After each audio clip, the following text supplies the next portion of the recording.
नमस्कार, मैं किरण सिंह हिंदी लेखक परिवार के चैनल पर आपके समक्ष प्रस्तुत हूँ एक बहुत ही सुंदर सी रचना कमज़ोर को लेकर। यह रचना एक रूसी लेखक एंटन चेखव की द निने का अनुवाद है। रचना पसंद आए तो कमेंट और लाइक अवश्य करें। तो आपके सामने प्रस्तुत है कहानी एक कमज़ोर। अभी कुछ दिनों पहले मैंने अपने बच्चों की आया यूलिया वासिलिएव्ना को अपने कक्ष में आने के लिए आमंत्रित किया। मैं अपना उसके साथ हिसाब चुकता करना चाहता था। बैठिए यूलिया वासिलिएव्ना, मैंने उससे कहा, आइए अपना हिसाब किताब कर लें। मुझे यकीन है कि आपको कुछ पैसों की ज़रूरत है, लेकिन आपने कभी मांगे नहीं। आइए देखते हैं। तो हम आपको प्रति माह 30 रूबल देने पर सहमत हुए, है ना? 40, यूलिया ने कहा। नहीं, 30, मैंने इसे नोट कर लिया।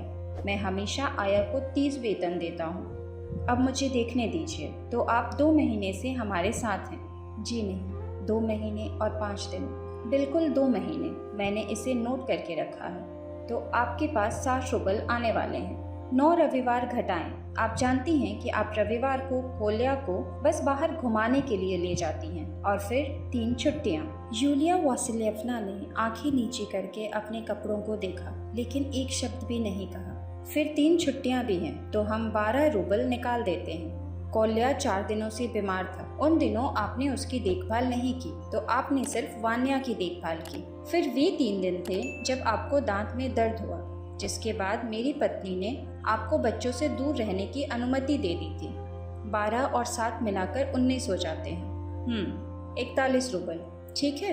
यूलिया वासिलिएव्ना की आंखें लाल हो गईं और आंसुओं से भर गई, लेकिन उसने कुछ नहीं कहा। फिर नए साल के दिन आपने 1 कप और 1 दश्तरी तोड़ दी थी।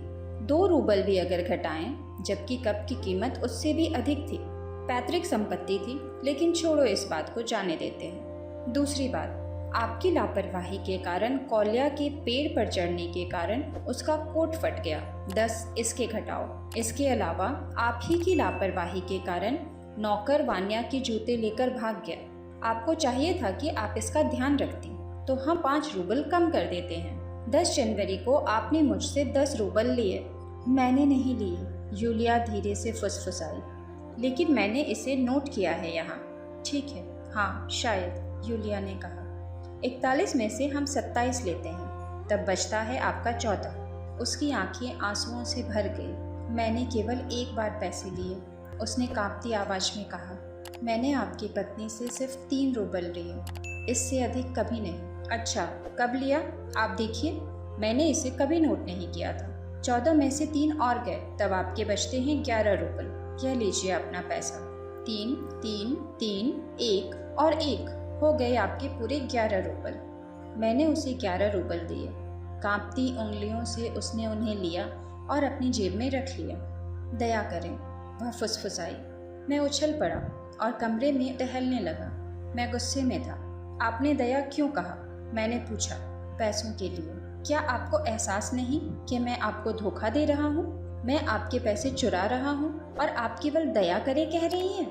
अन्य स्थानों पर उन्होंने मुझे कुछ नहीं दिया, यूलिया ने धीरे से कहा। उन्होंने आपको कुछ नहीं दिया? खैर, कोई आश्चर्य नहीं। मैं आपके साथ एक मजाक कर रहा था। मैं आपको आपके 80 रूबल दूंगा। वे सभी आपके लिए तैयार किए गए लिफाफे में हैं। क्या किसी के लिए इतना मूर्ख बनना संभव है? आपने विरोध क्यों नहीं किया? क्यों आप अपना मुंह बंद रखते हो? आप इतने नादान क्यों हो? क्या इस दुनिया में किसी का इतना कमज़ोर होना संभव है? उसने मुझे हल्की सी कड़वी मुस्कान दी। उसके चेहरे पर जो शब्द मैं पढ़ सकता था वह थे, हाँ संभव है। मैंने उसके साथ यह क्रूर मजाक करने के लिए माफ़ी मांगी। उसे बहुत आश्चर्य हुआ जब मैंने उसे 80 रूबल दे दिए। वह कई बार धन्यवाद कहते हुए चली गई। मैं उसकी ओर देखता रहा और सोचता रहा कि इस दुनिया में मजबूत होकर रहना कितना आसान है। धन्यवाद। अगर आपको रचना पसंद आती है तो लाइक्स और कमेंट्स ज़रूर करें और शेयर कीजिए।